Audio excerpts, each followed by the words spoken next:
as you can see from the beginning, we're kind of amateurs. We're not amateurs at doing what we do here, but we're amateurs at recording it.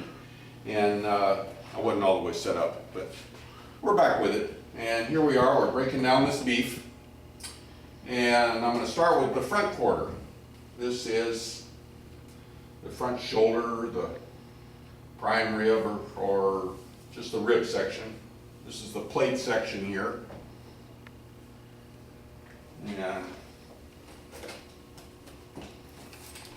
in this plate section you'll see a skirt steak. And like I said, I promised you I'd show you some of this stuff on the other beef.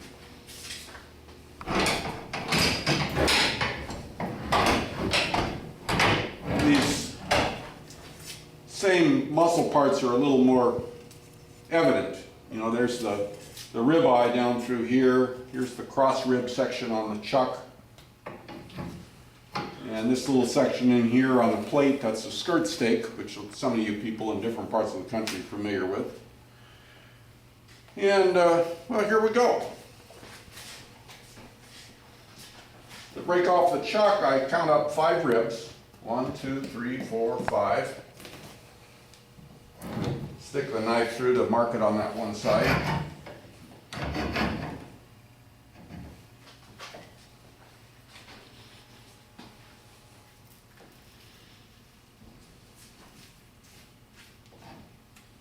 Bring the knife across there.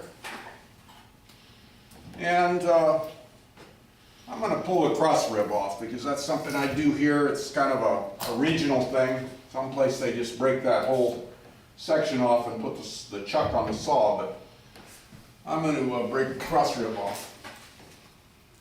And you do that by coming to the end of the blade bone, sticking your knife in, following it down to a joint down here. And then you pull this cross rib away from the chuck.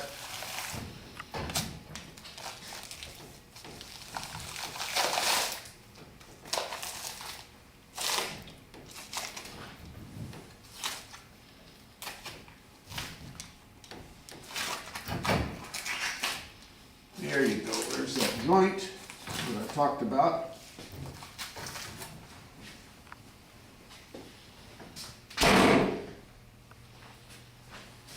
Okay, that starts the process of breaking down the front quarter. And look at this. There's even a tail on this beast. There will be somebody that will want that. This is the hind quarter. It's the part that has the more expensive steaks on it. The so-called better cuts, although they're all good when they're properly prepared. And I'm going to start by peeling down part of this flank and point something out to you here. This is, like I said, it's a good grass-fattened beef. And it's a young heifer, is what it was. You can see that by this flank section here. If you look at the hind quarter on a steer, you'll see that that fat in the flank is shaped in an entirely different way. And anyway, I'm going to pull this flank off. This beef's been hanging in the cooler for about 15 days. It's to me, a right amount of time to hang a beef if you're going to process it for a home freezer. And let's see.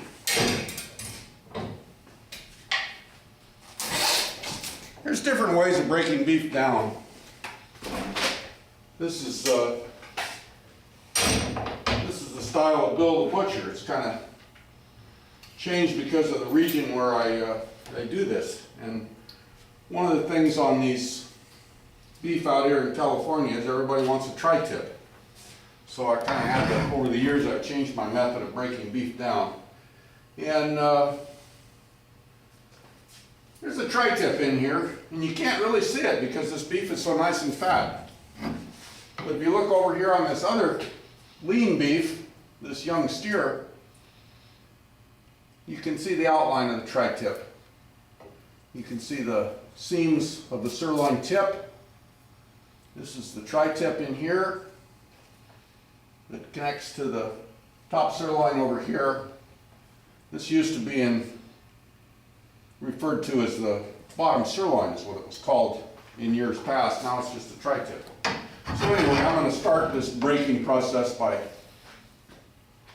seeing if I can't find the tri-tip in all of this fat. This is the part I really don't like, because in the old days I didn't used to have to go to this trouble to get the tri-tip out of here. I just broke it straight across. But this works. That way we don't waste any part of it. And there we go. The tri-tip is kind of hanging down and ready to start the rest of the process. I'm going to break across here to a joint.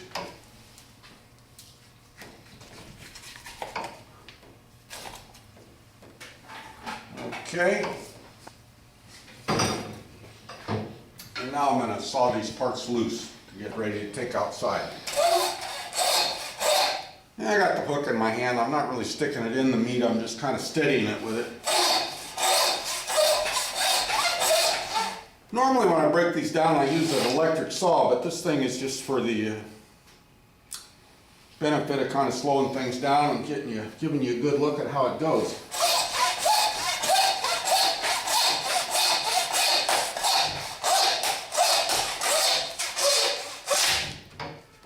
Okay, here's the joint between the loin and the back leg. This is the sirloin muscle in here. There's your tri-tip. I'm going to do the same thing on the front quarter.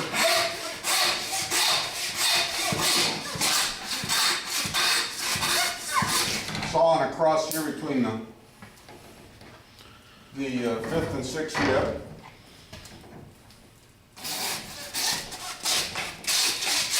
And I'm sawing through a bone, but not all the way, just enough so that through the bone, but not all the way through the meat. So I've got something to keep it hanging there.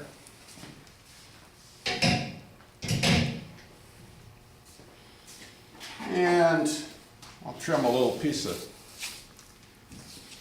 kind of waste stuff off of here. There'll be some good trim in there, but it'll have to be worked with. And let's see. I think we're ready to move on just a little bit.